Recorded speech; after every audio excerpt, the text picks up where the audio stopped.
So I'm going to segue at this point, if you don't mind, which No. is when we started looking at Dewey and how Dewey was functioning in our library, we felt very strongly, and what we saw every day was evidence that it was antithetical to the mission of the school, to the mission of the library, to the philosophy of the library, to everything, to everything that made sense.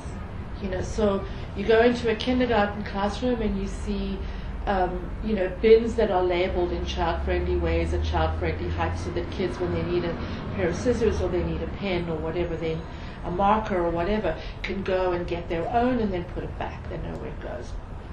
You see it in math class with kids being taught math in ways that really engage their active understanding with what's going on, and using manipulatives and or whatever other techniques people are using. You see it in social studies. You see it everywhere. And then you come in the library, you see it in our choice of stories, you see it in our collection, but the way what we have set up in our physical space provides barriers for children at every single step. So when a kid comes to me and says, I want a magic book, that's a really simple request.